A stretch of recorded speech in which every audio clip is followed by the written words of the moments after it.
श्री हनुमान बेनीवाल जी।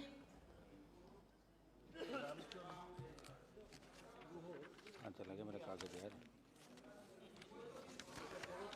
40 है 40। बोलिए, समय समझ मत महोदय, बिताइए। सदन में आज संविधान एससी और एसटी आदेश दूसरा संशोधन विधेयक 2022 पर चर्चा हो रही है। मेरे से पूर्व विद्वान वक्ताओं ने अपनी बात रखी और करीब करीब जो इस बिल पे बोले सबने इस बिल का समर्थन किया। इस विधेयक के आने से उत्तर प्रदेश के गोंड, दूरिया, नाइक, ओझा और पथरा तथा राजगोंड जातियों को एसटी का दर्जा प्राप्त हो जाएगा। जो पहले नहीं वो इसी की उपजातियां, थोड़ा इसके साथ आप अपना बोलिए, प्राइवेट इनका, ठीक है। इस संदर्भ में आपने पूरा पढ़ा नहीं साहब? नहीं पूरा देखो, इधर बोलिए, अपना बोलिए, नहीं तो टाइम खत्म हो इस संदर्भ में साथी सदस्यों ने विस्तार से अपने अपने विचार रखे।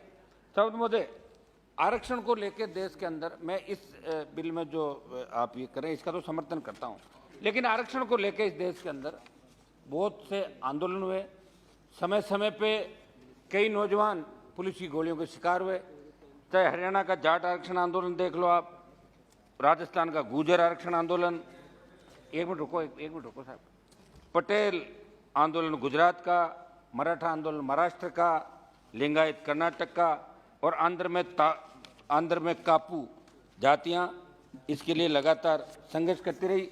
मेरी मांग है कि इन लोगों को भी, क्योंकि प्रधानमंत्री जी हमेशा ये बात कहते हैं कि सबका साथ सबका विकास, तो इसमें भी सोचो। और हरियाणा, यूपी, दिल्ली सहित 9 स्टेट के जाटों का, जो हमारे धौलपुर भरतपुर के जाट भी राजस्थान के अंदर, बाकी जाटों का आरक्षण दिल्ली में है, उनको नहीं है, तो उनको भी दिल्ली के अंदर जिन प्रदेश का खत्म किया, धौलपुर भरतपुर के जाटों को भी दिल्ली सरकार केंद्र की नौकरियों के अंदर आरक्षण दर में मांग करूंगा कि ओबीसी, एससी, एसटी के अंदर आप बार बार, जैसे एसटी का त्रिपुरा का बिल था, ये उत्तर प्रदेश का है, आप हमेशा नए नए बिल लाके और एक एक जातियों को कहीं एससी से एसटी में डाल रहे हो, एसटी से उसमें वापस एससी में डाल रहे हो, कोई ओबीसी में डाल रहे हो, ओबीसी से अलग कर रहे हो।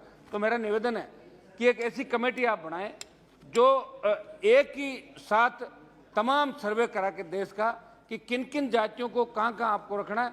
इससे सदन का समय भी खराब नहीं होगा। और आप जब सरकार के अंदर आए थे तो हमेशा एक बात कही थी, जब एनडीए की सरकार बनी, कि यूपीए का समय जो फालतू के बिल लाए, कानून लाला के जो रिकॉर्ड बनाए थे, उनको हम खत्म करेंगे, रिपील करेंगे। ये बात आपने कही। तो मेरा ये निवेदन है कि ऐसी कमेटी बना के तमाम देश का सर्वे कराकर आपको ये करना चाहिए। इस बिल का मैं समर्थन कर रहा हूँ। समझ महोदय, समाज के कमजोर वर्गों में सबसे प्रतिकूल स्थिति अनुसूचित जातियों, अनुसूचित जनजातियों की, और संविधान में इन जातियों के बहुमुखी विकास को सुनिश्चित करने और उनकी सभी प्रकार के शोषण से रक्षा करने के लिए प्रावधान बनाए हुए। बावजूद इसके जो स्थिति इन वर्गों के, उस पर इस सदन को चिंतन मनन करने की जरूरत है। और मैं बात इसलिए बोल रहा हूँ कि आज देश आज़ादी का अमृत महोत्सव मना रहा है और दलित वर्ग देश के विभिन्न हिस्सों में समानता के लिए संघर्ष कर, तमाम कानूनों के बावजूद दलितों पर बढ़ते अत्याचार की घटनाओं में कोई कमी नहीं आ रही है। समझ महोदय, आज भी जनजातीय समुदायों का एक बहुत बड़ा वर्ग निरक्षर है, जिससे आम बोलचाल की भाषा को समझना नहीं पाती। सरकार को कौन कौन सी योजना इन तबकों के लिए इसकी जानकारी तक इनको नहीं हो पाती, जो इनके सामाजिक रूप से पिछड़ेपन का सबसे बड़ा कारण। समझ महोदय, एक आध मिनट मेरी बात समाप्त कर रहा हूँ। आज हम अनुसूचित जनजातियों के हितों की बात करें, लेकिन मैं आपका ध्यान आकर्षित करते हुए बताना चाहता हूँ, देश के 23 IIT में दिसंबर 2021 में दिए आंकड़ों के मुताबिक देश भर के IIT में अनुसूचित जनजाति के मात्र 32, अनुसूचित जाति के मात्र 183 और अन्य पिछड़ा वर्ग से मात्र 462 फैकल्टी सदस्य थे। विभिन्न मंत्रालयों विभागों में 31 दिसंबर 2020 तक अनुसूचित जनजाति और अन्य पिछड़ा वर्ग ओबीसी के लिए 34,000 से अधिक पद खाली पड़े। जब इतने पद खाली पड़े तो आरक्षण का लाभ कौन ले रहा है, इस विषय पर आपको गंभीरता से सोचना होगा। समझ महोदय, राष्ट्रीय सांख्यिकी कार्यालय NSO द्वारा तैयार किए गए ग्रामीण भारत में कृषक परिवार की स्थिति और परिवार को भूमि तथ्यों का मूल्यांकन 2019 सर्वे करवाया था, जिसमें आंकड़ा है कि देश के 17.24 करोड़ ग्रामीण परिवारों में से 44.4% परिवार, अन्य पिछड़ा वर्ग ओबीसी 21.6, अनुसूचित जाति 12.3%, अनुसूचित जनजाति के। इसी सर्वे में दर्शाया कि एक कृषि परिवार हर महीने औसतन मेज 218 रुपये 218 रुपये कमा पाता है।